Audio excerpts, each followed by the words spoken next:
What's up? Welcome to today's video. I'm going to be teaching you on how to sell anything to anyone and make a lot of money while doing it stress-free, hassle-free. Let's get into it. Number one, people buy with emotion, then justify with logic. Reach the emotion or reason why the client has come to your workplace to buy whatever they want to buy. For example, I sell flash drives and memory cards. More often than not, I get like very angry customers because they had bought memory cards and flash drives that were fake. So when they come to me, I appeal to their emotion. I pretend how I am very pissed off at other businesses for selling substandard products. I tell them, oh, don't worry. The only reason I started selling these things is because of the same thing you're going through. Nilikuwa nimeuziwa vitu imbo hadi mimi hadi nikachoka, nikasema kwani iko nini? Nikaendanga town nikatafuta places vitu zinatokanga legit. Na nisijisaidie peke yangu, niko na acha nianze kuziuza pia nikuwa nauzia watu vitu legit. You have already connected with that customer on that level. You have become empathetic with him. So the moment you sell him whatever you're going to sell that customer, they won't doubt you. Secondly, sell the transformation, not the product. When customers come to me to buy flash drives, I don't sell them a flash drive because it's a flash drive. For example, what was the previous flash drive you were using and what was the speed of the previous memory stick you were using? They don't even know that. So I tell them, was it this brand? Yes, this brand has a product of speed of 2.0. Now I have a product that has a speed of 3.0.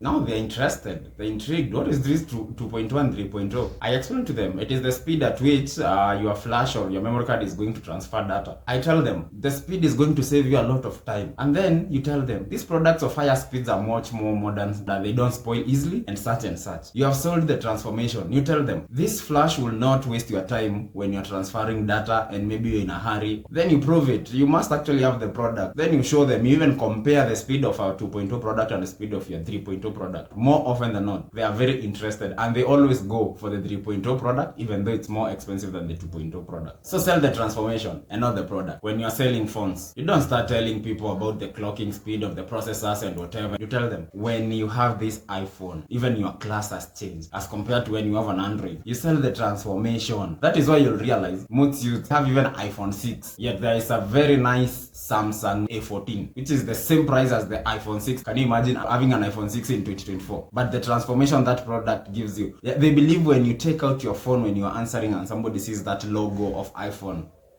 you are high class. You are no longer just an ordinary guy. So sell the transformation, not the product, my G's. Another controversial tip that I mostly find very interesting, when I apply this one, I end up just laughing on the inside.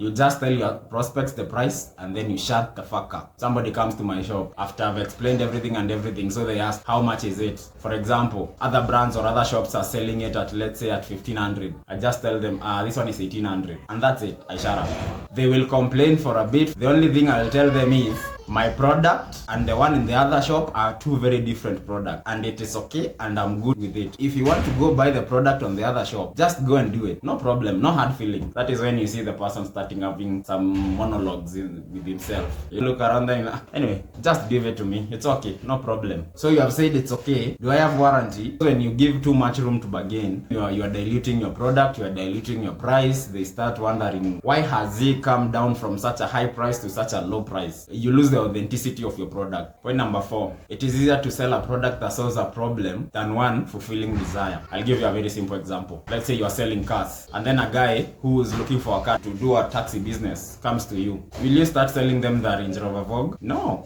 The Range Rover Vogue is no way solving his problem. He wants to become a taxi driver. A Range Rover Vogue is very expensive to maintain. But if you sell him a DMU, now we are talking low fuel consumption, easy parts to get, cheap parts to get, then you get this tycoon, this rich guy. Then you started selling him a demo. What are you doing? His problem is to be desired. Now start talking about Range Rover Vogue, Teslas, Now you're appealing to his problem, which is to be desired. Unless the desire is the problem, like the rich guy. If the desire is the problem, then you appeal to the desire. Point number 5, if your offer has a solid guarantee, it will result in more sales than refund. Let's go back to my business. What do? I sell you a flash drive or a memory card, right? I offer you 2 months warranty. If that memory card runs into any problem or has any issues that are not physical related issues like breaking and such, you come back, I give you an new memory card or flash drive, or I give you back your money. On top of that, what do I do? After I sell you the product, ama the flash drive, na kuwekea nyimbo 20 bure, I load for you 20 songs for free, so that you can ascertain that my product is legit and it works. Now tell me, will that customer come back or not? Will that customer refer me or not? But the trick of this is your product should be genuine for you to do this, because if your product is not genuine, you load the songs and they'll not play. You load the movie and it will not work.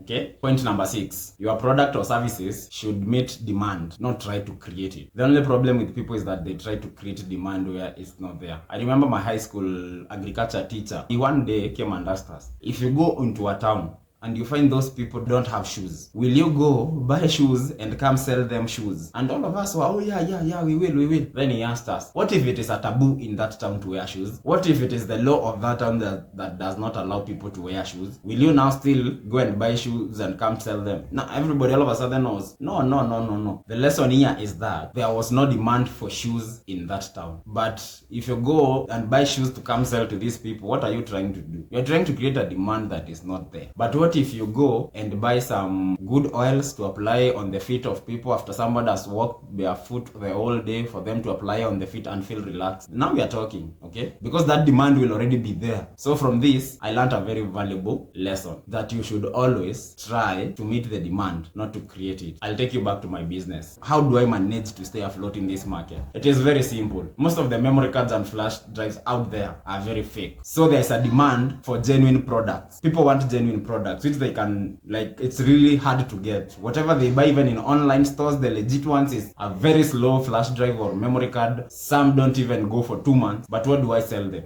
Legit, genuine product. And that is how I never lack customers. It's as simple as that. Point number 7. Use testimonials or pictorials. They are more believable than your words can ever be. This is what I do. I always have a memory card in my phone, the same brand I'm selling. So whenever a customer comes to my shop to buy a memory card, after I've tried to convince them and I feel like they are doubting or they are not yet boarding, I just whip out my phone and I tell them, let me prove to you, I eject the memory card. Same way to my flash drives and hard drives. The flash drives I use are the same flash drives that I sell. And at this point, I even tell the customer, if you don't believe me, I can sell you the one I'm using, then I can just take this one and put it in my phone for you to believe. Guess what? It always works. It always works, my G. Sometimes I get some gigs to sell things like televisions. So somebody comes and asks me, which is the best television, blah, blah, blah, blah. It is very simple. I just whip out my phone. I have a gaming arcade. I just show them the televisions I use in my gaming arcade and the television I use at home. Those brands are always the same brands. And because maybe this person is afraid to go to town, to Nairobi, to get them for themselves, I get even to charge extra. But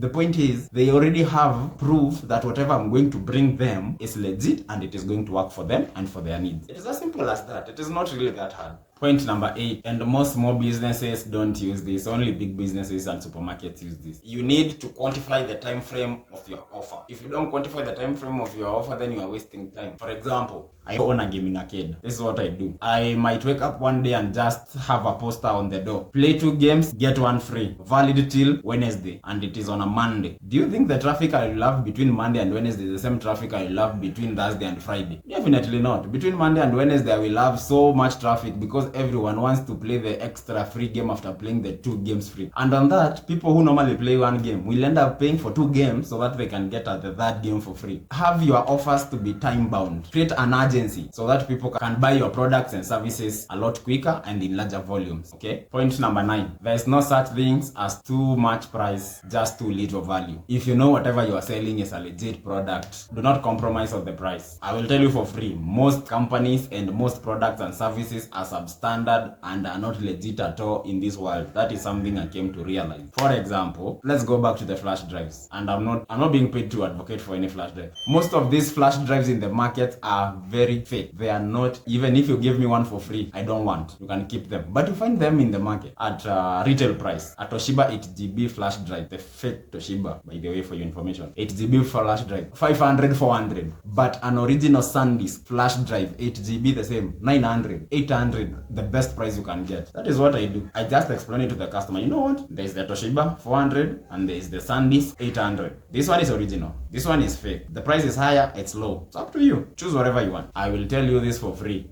99.99% of the time, customers pick the expensive SanDisk because they know the value of it. It's not rocket science. It's as simple as that. Point number 10. A happy client is the most effective form of marketing. I've never sold a memory card or a flash drive that has been returned for any defect or malfunctioning. You have no idea the number of referrals and returns I've gotten from that. Happy clients are the most powerful form of marketing. Trust me on this. Point number 11 and the last one. Specific words and numbers are more believable than broad ones. Nobody will buy this flash drive because I've just said it's bigger than this one. But the moment I start being specific, you know what? The transfer rate for this flash drive is 3.0. Now I've been specific. I've shown that this one is better than this one. So when you are selling your products or services, be willing to give explanations and specific numbers to accompany your sales pitch or your marketing speech. People dig more into that. That being said, I hope you practice these 11 points that I've shared with you today to see if your business will improve or if your marketing and sales will improve. Wakanda forever. See you next time.